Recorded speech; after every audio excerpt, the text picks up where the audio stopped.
place I call home.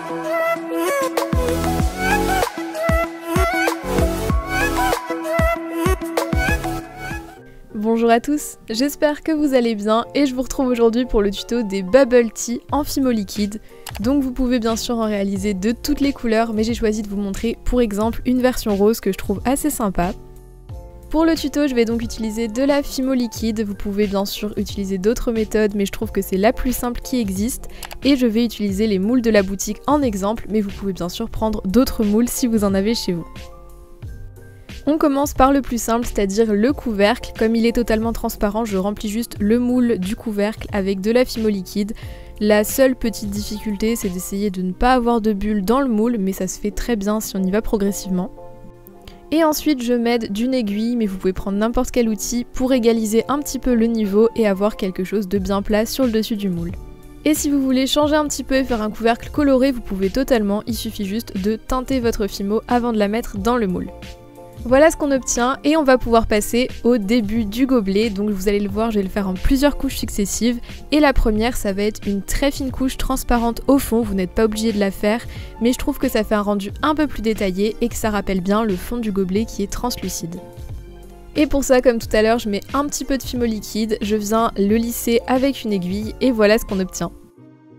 J'ai mis le couvercle et la base du gobelet à pré-cuire au four à 130 degrés pendant 5 à 10 minutes et pendant ce temps, on va passer aux petites boules noires qui sont donc les billes de tapioca du Bubble Tea. Et comme vous le voyez, je suis en train d'allonger un colombin de fimo noir, donc de la fimo toute simple. Je vais en couper des petits morceaux pour essayer d'avoir quelque chose d'assez égal et on va venir ensuite les rouler pour faire les petites billes. Et au niveau de la taille, je dirais qu'elles font un peu moins d'1 mm. Après, c'est à vous de voir si vous préférez faire des petites boules plus grosses ou plus petites. Vous pouvez faire des tests et voir quelle taille vous préférez pour votre version à vous. Comme vous le voyez, pour gagner du temps, j'essaie de les rouler avec un bloc acrylique. Bon, ça marche relativement bien, mais je peux pas non plus toutes les faire d'un coup. Vous pouvez très bien les rouler à la main. J'ai juste tenté cette technique pour voir si ça marchait et accélérer un peu. On passe à la paille et pour ça, encore avec un colombin noir. Bien sûr, vous pouvez varier les couleurs si vous voulez, mais souvent c'est des pailles noires dans les Bubble Tea, donc j'ai choisi du noir. Je viens encore une fois affiner et après, tout simplement avec une lame, je vais couper à la taille désirée. Et ça nous donne une petite paille qu'on va pouvoir ajouter dans notre Bubble Tea. Du coup, je pré-cuis tous ces éléments, donc là je les ai pré-cuits et on va pouvoir passer à la suite. Pour colorer la boisson, j'utilise de la couleur goyave de chez Premo mélangée à un petit peu de rose anglais de chez Cernit. Après bien sûr vous pouvez changer totalement la couleur si vous le souhaitez. Voilà ce qu'on obtient, je mets un tout petit peu de fimo dur et je vais y ajouter pas mal de fimo liquide. Le but c'est d'avoir un coulis quand même bien liquide et assez transparent. Et ensuite je viens l'incorporer à l'aiguille, donc je précise que ça m'a pris bien 5 minutes, c'est quand même assez long pour avoir quelque chose de bien homogène. Et ensuite j'ai choisi de rajouter un petit peu de pastel pour intensifier la couleur. J'en ai peut-être mis un peu trop, vous allez le voir par la suite, du coup le coulis est pas super transparent. Je vous conseille d'en mettre un peu moins si vous voulez qu'on voit mieux les petites billes que moi à la fin. Après rien de grave, je l'ai corrigé et vous le verrez du coup au résultat final, je vous expliquerai comment j'ai bricolé pour que ça fonctionne quand même. Mais du coup là, vous me voyez mélanger les pastels, toujours avec mon aiguille, vous pouvez le faire avec n'importe quel outil. Et on obtient un coulis à la teinte désirée qu'on va pouvoir mettre dans le petit gobelet. On va pouvoir passer à la partie boisson du Bubble Tea, donc sur la petite base translucide qui a été pré-cuite à peu près 10 minutes au four, on peut rajouter le coulis. Donc vous allez le voir, au début je n'en mets pas beaucoup, je vais le répartir une première fois à l'aiguille.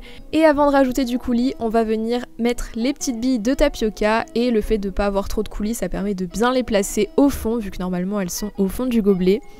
Donc vous le voyez, je les mets progressivement et ensuite avec l'aiguille on peut venir les replacer. Puis on peut rajouter du coulis et continuer à remplir le gobelet. Ça prend un peu de temps si on le fait comme moi petit à petit, mais ça évite d'avoir trop de bulles et je trouve ça vachement satisfaisant à faire. On pré-cuit une nouvelle fois, donc 5 à 10 minutes. Vous voyez que j'ai rajouté une petite goutte de fimo liquide au centre parce qu'il me manquait un peu de matière, mais ça ne se verra pas du tout à la fin. J'ai également pré-cuit le couvercle, la paille, et pour la dernière étape, je rajoute de la fimo liquide transparente qui va représenter la partie vide en haut du verre. Vous pouvez la faire plus ou moins haute selon si vous voulez que votre gobelet soit plus ou moins rempli. Et on fait ça jusqu'en haut du moule. Donc il faut bien en mettre jusqu'au bord et ça va permettre de faire adhérer le couvercle. Voilà, si on n'en met pas assez, il ne pourra juste pas coller au reste du gobelet. On va le poser en le centrant bien et ensuite on peut rajouter les petits éléments, donc la paille que je vais mettre dans le petit creux. Et ici vous voyez que j'ajoute un clou et pour le caler pendant la cuisson j'ai mis une petite tige, ça va juste permettre qu'il ne coule pas au fond. Et on va le faire cuire une dernière fois, environ 25 minutes, toujours entre 110 et 130 degrés. On peut enfin démouler après cuisson et voir le résultat final. C'est là où je vous disais que mon coulis était un petit peu trop opaque, donc mettez moins de pastel que moi et on verra beaucoup mieux vos petites boules de tapioca. Et je continue ce tuto quelques jours après, donc vous voyez que j'ai un pansement sur le pouce, je me suis juste coupé le doigt, voilà, rien de dramatique, mais j'ai un pansement. Et j'ai légèrement retracé les petites boules avec un marqueur noir pour qu'elles ressortent plus. Et également, vous allez le voir, j'ai verni la création avec de la résine UV. Si vous n'en avez pas, vous pouvez totalement le vernir avec un vernis classique, ça marche aussi très bien. Et je l'avais pas prévu au début, c'est pour ça que j'ai verni avant, mais vous pouvez bien sûr vernir après si vous souhaitez comme moi rajouter une petite étiquette, donc un petit logo dessus, et ce sont encore une fois les étiquettes de la boutique. Du coup, partie bonus, on va ajouter les étiquettes avec les water decals. Pour ça, j'utilise une petite pince, un stylo gel blanc, mais la peinture marche aussi très bien, une petite paire de ciseaux et également un contenant avec un peu d'eau. On commence par découper le motif, voilà, donc on découpe tout autour du water decals. La base étant transparente, si on ne découpe pas hyper précisément, c'est pas dramatique. Et les petits ciseaux incurvés, c'est des ciseaux à ongles et je trouve ça vachement pratique pour les étiquettes rondes. On dépose le water decals dans l'eau et ça va permettre par la suite de décoller le motif de la feuille de protection. Et avec le stylo blanc, et je précise que ça marche très bien avec de la peinture également et peut-être même que c'est plus simple vu que ça ne bavera pas par la suite, on vient faire un cercle de la taille du motif qui va permettre de faire une base blanche en dessous. Donc c'est optionnel mais je trouve que ça fait mieux ressortir les couleurs. Et on va ensuite sortir le water decal de l'eau, on peut le retirer du papier, voilà, on retire le motif délicatement et on vient le positionner sur le cercle blanc qu'on a fait auparavant. Et voilà, c'est terminé, vous pouvez repasser une petite couche de vernis ou de la résine pour protéger et bien le fixer. Et voilà pour ce tuto, j'espère vraiment qu'il vous aura plu et qu'il pourra vous aider. Si vous le refaites, n'hésitez pas à partager vos créations sur Insta en me taguant, ça me fait trop plaisir de voir ce que vous faites à partir des tutos.